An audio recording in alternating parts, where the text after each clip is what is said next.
What's up everyone, this is Kenny here from Property Stories, and today we're going to talk about service apartment versus condominiums. You know that service apartment, right, is built on a commercial land and condominiums on residential land.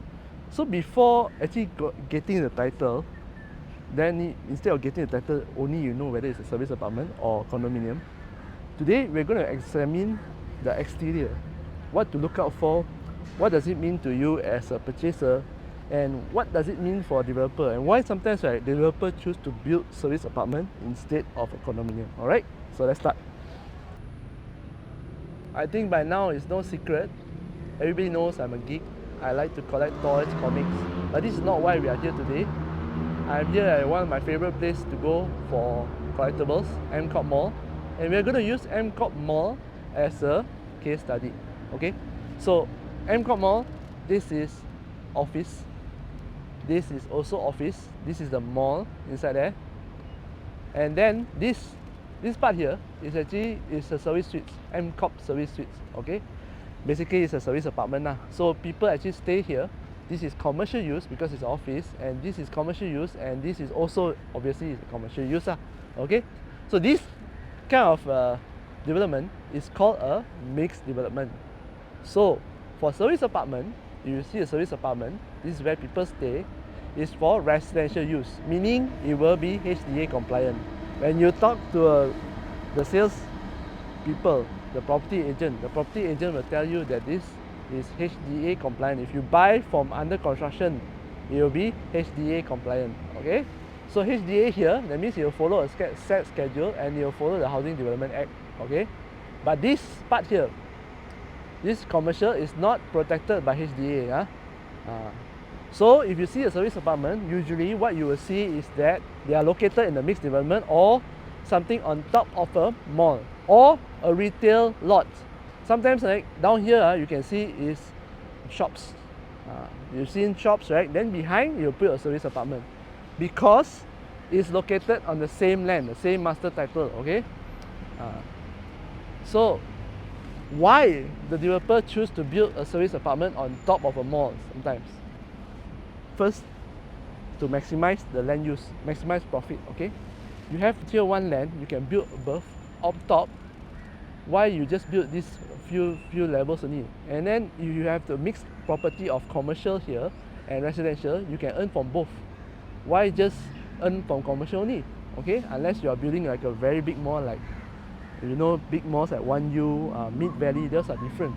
Okay, but if you have a mall like this, build a mixed development, you can sell it out, you don't have to manage it.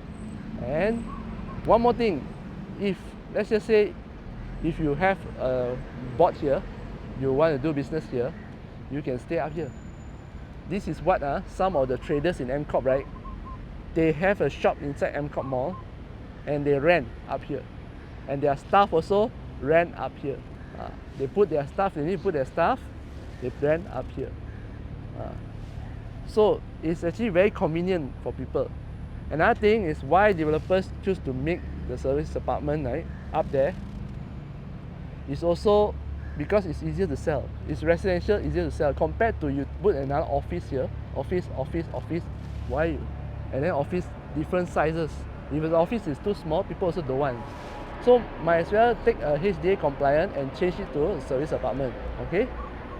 So this is one of the criteria. On the external side, this is what you can see. Remember, service apartment on top, down there is a mall. And you also indirectly, actually, the developer want to supply the traffic to the mall. And they will usually provide amenities such as supermarket, usual supermarket, place for you to eat, eateries, which is common thing inside the mall for these residents up here. Okay, so this is how you see a service apartment from the outside. Another thing is that when it's commercial, there is no standard. You as a purchaser, right, you need to understand the HDA and non-HDA compliant. Okay, if it's a non-HDA compliant like these retail lots, means you're not protected by the Housing Development Act. Meaning, today, let's just say I'm the developer, I can build this part here, just this. Let's just say I build this parking here. I say I want to turn into another shopping mall. Then I allow you to buy the lots. Since it's non-HDA, it's non-standard. Remember, if it's HDA, I can only claim according to certain progress, right? Like how high the progress, then I can claim. But if it's non-HDA, I can do whatever I want. I can say, okay, the moment I clear the land, I want to claim 100% from the bank. If the bank is agreeable to claim 100%, meaning today, if you buy from me, your installment is full. Your interest, you start paying in full. You're not paying installment, no, you're paying interest only. Because remember, now you buy from me, it's non-HDA, this land, I'm building the retail lots, right? So I claim 100% from the bank. For example, let's just say you take a loan of 500,000. I claim all 500,000, but you never get a property, and it's allowed because it's not HDA. I'm allowed to do that. You sign and you agree, you and me agree, all right? I'm the developer, I sell to you and you agree. That is how the bank is going to disperse, all right? But if I say I was to sell you, I'm building retail lot here, and I was to sell you this up here, service suites, I can't do that. I have to follow the schedule of payment. That is why when you buy the house, residential properties, you see that your interest payment goes up along over the years as the property more complete. Okay, as the property, the completion, the project progress, it goes up more and more until finally, then when you get the keys, then the interest payment turn to an installment. Okay, again, progressive interest and installment is two different things. Okay, but we are not going to go about with that. We're just going to talk about service apartment and condominium. So this is service apartment for you. Okay, so this is an example of a residential development. So when you look at a residential development, right, you can see that down there, there's no any retail components. Okay, unlike a service apartment. Service apartment down there you can see like shops, right? This one don't have. Okay, so coming back to the question, why developers choose to build service apartment instead of condominiums? The first thing is that when you want to convert a commercial title land to a residential title, you have to pay a very, very hefty premium. That's one. Okay, so that's why the developer when buy, sometimes they buy from agriculture, sometimes they buy from industrial land, then they convert to commercial use.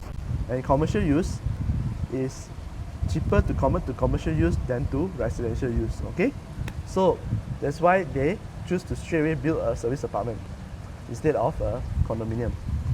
So this is Kenny here from Property Stories, and I'll see you again next video. Bye bye.